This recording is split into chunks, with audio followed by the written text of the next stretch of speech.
Hoy te voy a contar una historia que no tiene un final feliz y tiene que ver con la vez que yo he visto más conflicto en un equipo de trabajo.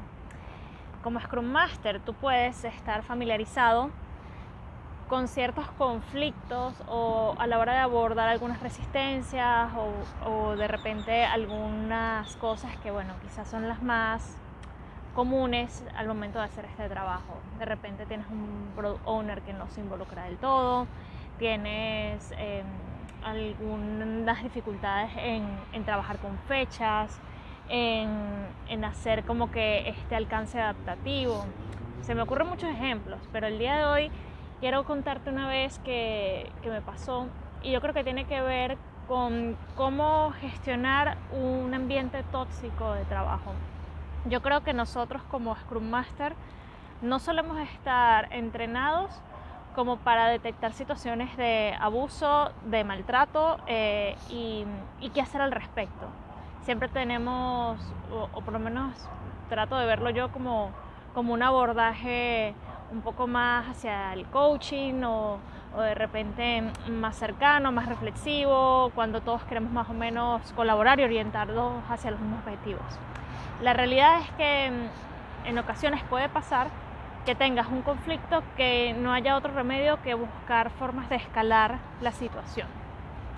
Recuerdo que una vez estaba en un equipo donde teníamos la conformación de ellos, siempre generalmente son en empresas muy grandes, hay personas que se tienen que contratar externos o fuera de la compañía y tenemos también personas que son parte de la empresa. Entonces estábamos en un equipo donde teníamos, además del Product Owner, unas figuras de Proxy Product Owner, que sería como un delegado del Product Owner, pero aparte también había Business Analyst, personas que ayudaban al Product Owner, entonces eran bastantes roles, ¿no? Y nos llegó a pasar que teníamos este equipo donde puntualmente habían unos perfiles que la comunicación siempre era muy difícil, sobre todo porque ya se tenían ciertas creencias del trabajo que se tenía que hacer. Era, por ponerles un ejemplo, si tú estás trabajando con un product owner y de repente se te deja las tareas de que ponen en tus manos algunas de las decisiones, por más delegación de estos roles no quiere decir que las cosas se vayan a hacer de la forma que tú deseas o que tu sentido común te dice.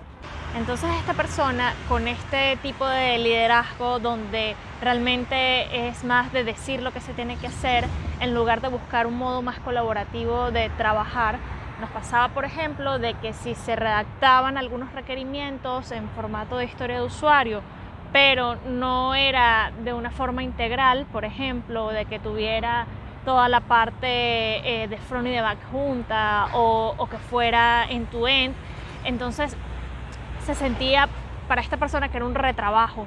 Entonces al final quizá alguien le decía que lo hiciera de esta forma y después resulta que era mejor hacerlo de otra.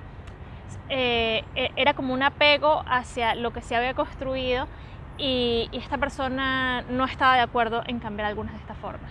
Cuando poníamos todo sobre la mesa, teníamos una persona incluso externa que nos estaba haciendo un acompañamiento para cumplir estos principios de agilidad, además de mi rol de Scrum Master.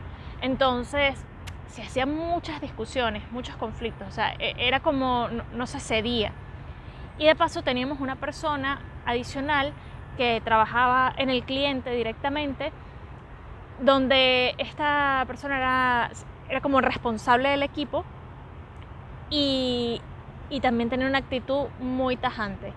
Situaciones incómodas como que, las cosas se hacen así porque sí. O sea, era una pelea constante y muy tóxica para todos. Hacíamos retrospectivas y realmente las cosas no se discutían de una forma amplia, o cuando se hacían pequeños espacios para poder hablar, si alguna de estas dos personas estaba involucradas, enseguida se atacaba a los demás. Me llegaron a mí por lo menos a colgar llamadas a salirse de reuniones porque no estaban dispuestos a seguir tolerando esto. Había momentos donde a pesar de que habían unas pautas de trabajo, simplemente se imponía la regla de que, bueno, a mí se me asignó hacer esto y yo lo voy a hacer de esta manera. Así no funciona un equipo Scrum, y realmente cuando tienes el apoyo de la organización para hacer estas nuevas maneras de trabajo, es muy difícil que se pueda continuar y seguir adelante. Y de paso, por otro lado, estaba como que este choque hasta yo diría que de egos y de autoridad, donde no estábamos llegando a ningún lado. En resumen, la forma de resolver esto fue escalándolo, hablándolo con otras personas. Fue bastante tenso, desagradable, pero es como que hasta que no se rompe esta situación de raíz, de hecho se tuvo que fragmentar el equipo, y lo ves después, es que no te das cuenta del cambio importante que hubo cuando simplemente personas que no están alineadas con esta forma de trabajar forman parte de tu equipo. Hay veces que no queda de otra que sacarlos. Y te estoy hablando de situaciones extremas, como las que vivimos en ese caso. Yo creo que me hubiese gustado a mí tener como más herramientas para llevar esta situación de una forma menos conflictiva, pero en ese momento se hizo lo mejor que podíamos con las opciones que teníamos a la mano. Se escaló, se habló, y ahí intervinieron las personas adecuadas para que esto no se volviera a repetir.